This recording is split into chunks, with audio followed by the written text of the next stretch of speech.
Hi, and it's time for another bit of training design.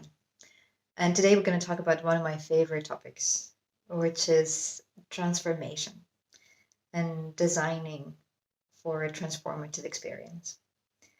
I'll have quite a bit to say about that, but first of all, let's see. Let's do a little recap. First of all, we talked about training design in general, just getting down on the floor with a piece of paper and some markers. Then we talked about thinking about the participant as the hero and hero going on a journey. Then we talked about the relationship between the trainer or the facilitator and the participant as a sort of a sandbox setup, as a sort of a mentor, as a sparring partner, as a safe space holder. And now, last week, we talked about 70-20-10 and the distribution or the composition of the training in terms of the dynamics. And this week is about one of the elements, transformation, and how that can happen. And it continues on the relationship in the training. And what I mean by that is, first of all, we talked about the participant and the mentor. This time we're going to talk about the relationship of the participant with themselves, almost in a Jungian sort of terms, meeting with your shadow. So what does all of this have to do with transformation? Well, one of the main things I took away from my course in Chaos Pilots as the Danish School of Experience Design last spring is that you cannot design a transformational experience. Disappointing. What you can do is you can create a space, you can design for a space, you can create a space where a transformation can occur if the person desires or chooses to transform. At the same time, you cannot transform another human being. And let me give you the receiver side of that. I know nobody who is sitting and waiting for other people to come and tell them, hey, the way you're living is wrong. Here's how you should be living your life, and here's how you should change.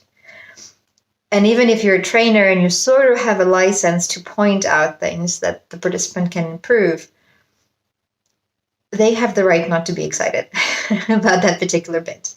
And what I mean by this is having the humility as a trainer or facilitator that it's not up to you. There are parts which are not up to you. But you can facilitate those moments and you can create those spaces where the participant can choose to change, where the participant can choose to transform. And what I've seen so far that's been most powerful, first of all, it struck me when I was observing other trainers, when I was learning and I was practicing how to run workshops, is for public speaking, the parts where the participants get to watch themselves. And not just to watch their own speeches, but, for example, watch their body language without the sound. Or now in an online world, what I do is I show people recordings from the group calls with their cameras on without the sound.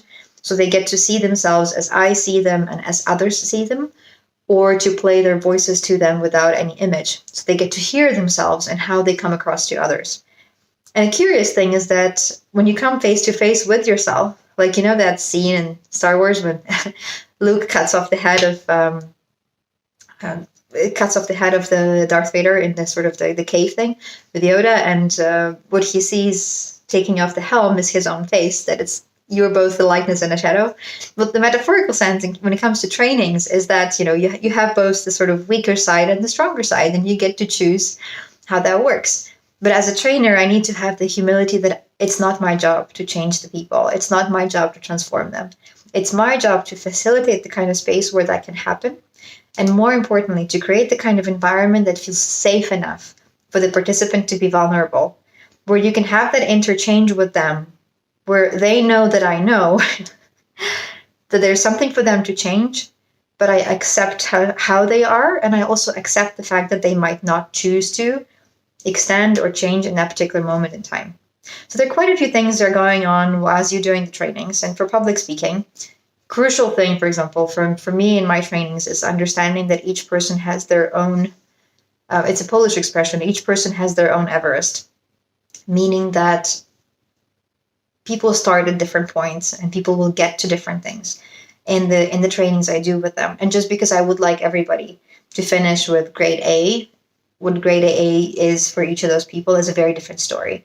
And apart from the fact that there isn't really a grade, it's more of looking at where you were in the beginning and looking where you are at the end. And one of the ways to do it is, having a recording from the beginning of the course, having the recording from the end of the course, or having a final presentation and showing those side by side. And the curious thing is creating that space where the person can see themselves in an environment where they feel accepted is what facilitates transformation. And what you can do in that moment, if the person feels accepted as they are open to change, and they are open to feedback. They are open to hear what you have to say. So instead of having the guard up and being defensive and responding to anything that you say with yeah, but, they might actually go, you know what? I was thinking that as well. Or I didn't know I came across like that. Or I didn't know I do that. Or thank you for pointing it out to me. At least those are my experiences. So in your trainings and in your workshops, I highly, highly, highly encourage you to set up that time for the participant to reflect and to see themselves, sort of holding up a mirror and giving them a place to see themselves as you see them, as others see them.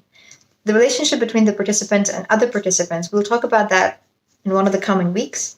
But for now, transformation, if you really are eager to design for transformation, create a space where transformation can happen and invite your participants to choose if they want to transform or not, which is also their right and it's completely fine.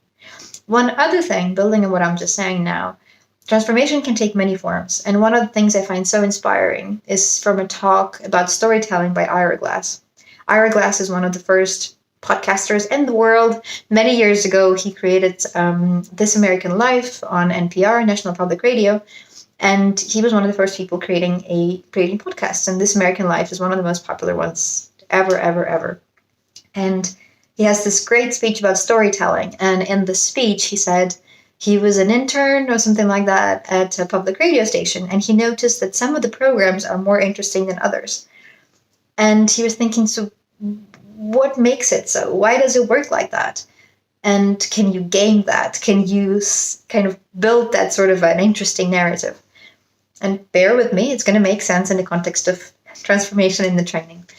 And what Ira Glass noticed is the most interesting narratives had this sort of a structure where a person would tell a story, and then you would ask them a question of, so what do you think about them? What do you think about that? So it wasn't just them telling a story, but they also adding the dimension of their feeling about that story, adding their dimension of their thoughts or reflections on that story. And how that connects to your training is creating space for people to reflect on their own progress and creating space for people to reflect on how things felt for them and what they think of things. Not just sort of, do you have any questions? Do you have any questions? Nobody's ever going to have any questions. But especially if you ask like that with the voice going down. No, but I mean rather intentionally designing in your training spaces for reflection. Not when you shine and you talk as a trainer, but when the participant gets to shine with themselves. And even if that's a quiet reflection, even if it's time for them to write something down, building in that time where this sort of, so what do I think about that? Or how do I feel about that? Where that can actually happen. Because once you will now close your laptop and the training is over, the most important thing is not what you did as a trainer. The most important thing is what stays in the heart and the mind of your participant. And it's very likely that what stays is what they choose to keep and what they choose to hold on to from that training. But for them to even make that choice, you as a trainer are responsible to build the space. And again, have the humility that you don't have to be on stage. You don't have to present all the time. And the transformation of your participants is not about you. You're catalyzing. You're not making it happen. So that's a bit for today about this relationship between the participant and themselves and you being the facilitator in that journey. A slightly longer one. So next week we'll talk about participant and other participants. And then we'll little by little get into the actual training design and putting the modules together. Thank you.